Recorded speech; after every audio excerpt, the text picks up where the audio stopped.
Hello guys! Welcome back to my YouTube channel. It's me, Zami Okawa Official, and good morning everyone. So today's vlog, I gonna show you I gonna share you some easy way on how to wash clothes here in Japan. Very different guys sa Philippines po. So I think maybe rich people they have also like this. So I gonna show you guys. So tara, umpisahan po natin.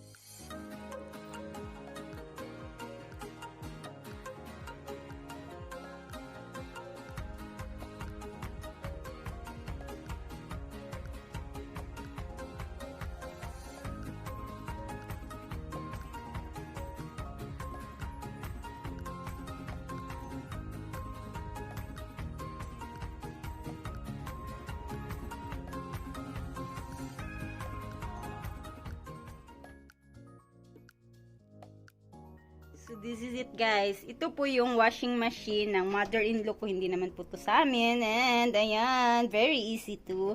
I don't know this one guys. I cannot explain because it's Japanese. So this is our clothes, dirty clothes. And before that guys, I have to put this one, Nanox, Super Nanox. And I put, sorry guys, a bit very actually I put a bit not so many already, so sorry. So this one I put like this. Actually hindi po to ganito guys ha. I put little bit. You have to put in the cup and put down. So ayan guys. After that guys, meron po kaming kung sa atin pa downy, pampabango. So ayan, I don't know how to open this one. So wait lang guys ha. This is it guys. Parang downy po siya sa Pinas. So ayan, I have to get half of this cup. Then ayan, I have to put this one and my husband and cover it and like this. I close already. Ayun, national. I think famous this one. They have also in Philippine national brand. So after that guys, I have to open the water. You put like this so that the water going to the washing machine. So this is it guys. You have to on this one. I don't know the kanji. You have to on this one. Then you have to choose. Joink. Tinuruan lang po kasi ako na hanggang dito po yung pag-click. So then after that you have to start. Ayan, start po siya guys. So ayun, easy. Ayun, very easy guys. Ayun, umiikot na siya. Then after that guys, I just want to show you some, kasi nga 20 minutes po yung wash nito, and I have show you some of our our bathroom here. So this is it guys. Ayan, we have bathtub. So we always use this one. We have also this one. I don't know how to say this one. So every time winter season po guys, every night we do ofuro. So ofuro means magbabad po kami sa mainit na tubig, and nasa 40 degree po guys ang init. So already. Then after that guys, my husband actually he didn't wash. Yeah, because my husband very tall guys. So every time he wash, he do like that. So kawaii. So he do like that guys. Actually my husband before, he didn't wash plates, but after I work guys sa present work ko to this time, always wash plates. So in the house he also helped me to wash my plates also, diba?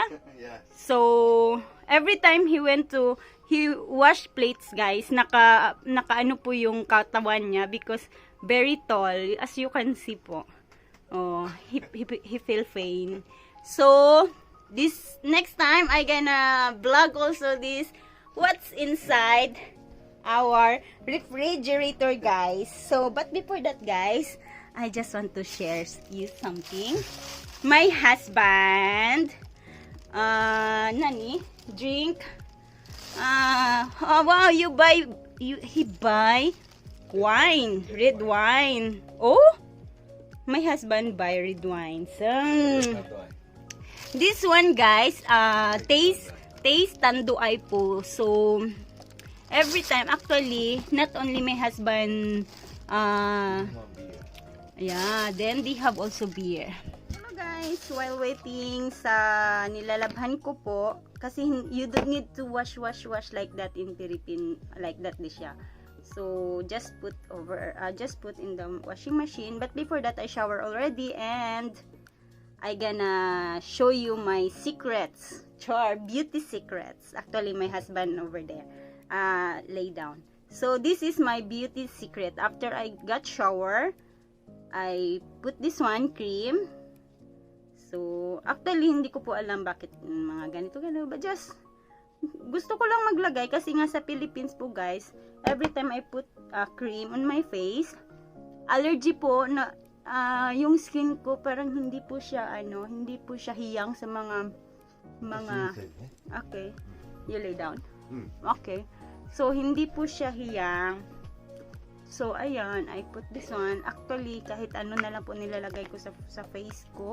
Then, this one, after I put cream, I put also this one, daytime cream pants. So, actually, maganda po siya, guys. Kasi nga po, every time I use pants in Philippines, allergy po ako. But this time, maganda po siya sa face, guys. So, kahit ano lang. Actually, this is daytime and this is nighttime po, guys. Pants. Actually, mahal po to siya, guys. Kasi nga po, nakaset po siya. So, nasa Seng San Biako. But first time I buy this one, Seng Rupiako. So, 1,600 and the last time we buy, 1,300. So, nasa 600 set na po siya, guys. So, matagal-tagal ko din po siya nagagamit. Then, after that, guys, this one is for my leg. Kasi nga po, parang wala siyang... Guys, it's already 20 minutes and already done. So, I open this one. Ayan, guys. So, ready to sampay na po siya, guys. So, ayan. Wait lang. This one, I think dry already kasi yesterday pa po to. So, this one. Then, we hang this one. Kasi nga po, dito sa Japan, everyday po kami naglalaba. Kasi nga po, yung husband ko everyday go jogging, then yun lang. So, easy, guys. Paglagay mo dyan, then you just wait 20 minutes, and after that, isasampay mo na siya, guys, pagkatapos ng laba, isasampay mo na siya. Very easy. Actually, in Japan, not only washing clothes easy, everything is easy, guys. Even the foods, guys, very easy for them. Kasi nga po, frozen, then easy everything here in Japan. So, then when it comes to mga technology and gadget or mga electronics nila, guys, or appliances, very easy din po. That's why yung Japan, they say very high technology, kasi nga po totoo po yun, guys. So, after I do sampay, guys, we gonna go out somewhere. Where we gonna go? Amelia, shopping mall. Okay. And then I'm gonna buy your range goods. Okay. So after sampay, guys, we prepare, go out. We're going to shopping mall and because check haircut. Okay. Because my husband want to cut his hair and I also want to buy boots, kasi rain boots, kasi nga po maulan na po dito sa Japan, and we like also to go to Daiso or Yakuin shop. So we like nail cutter. we buy something, and later we gonna do mukbang guys, McDo mukbang. Kasi my husband challenge himself na Not challenge, just eat. challenge himself na he gonna do mukbang. But you know, burger? Why you choose burger? He choose burger because he likes. So, wala tayong magawa.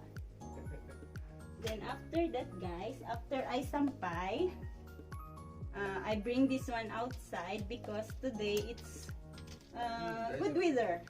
Cloudy. Oh, today is cloudy. No And sunny, but no rainy. okay, my husband said no sunny but no rainy. Sunny day? No sunny but Sunny, rainy. but no rainy. Okay, so almost done.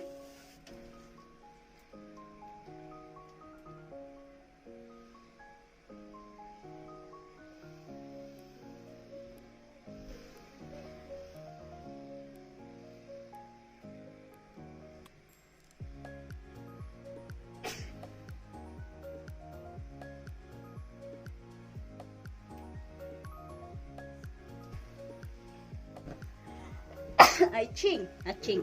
Hi, daijoubu desu. So, I bring this outside, guys. So, we go outside. Kasi nga po, no raining and just window. So, this is it, guys. No rainy. Tsutomate kudasai. So, this is it, guys. This is our outside. Tiris, kumbaga. So, ayan. Nahihirapan ako. Saglit lang, guys. So, this is it, guys. I put like this. Wait lang, ha. So, this is it, guys. I put like this. Then, na. Ayan, nakasampay na po siya, guys. Okay, nakasampay na po siya. Then, this one, my husband last night, maybe. Then, this is our outside, guys. Ayan, nakikita nyo, may playground dyan. Then, yung danchi po siya, guys. Yung tawag dito na apartment is danchi. Kasi nga po, old building po siya, guys. Then, parang nasa province po ako, guys. Tingnan nyo po. Nasa 5th floor po kasi kami. So, yan po, nakikita nyo, very, very quiet, guys. And also, Japan is very clean. So, may tagalinis talaga sila dito, guys. Then, after that, yun na po yung highway over there. Then, yung place po doon, ano po siya, guys. Papunta sa workplace ko. Ayun, doon po. Papunta po siya sa workplace ko. And, pag night time po, guys, makikita mo dito. Maganda po siya, guys. Pag ano po. Kasi maraming lights. Ayan. As you can see, hindi nyo po nakikita. Very quiet, guys. Actually, may mga neighbor po kami, but you cannot see them. Then you cannot talk to them. Maybe they feel shy or something. Kasi nga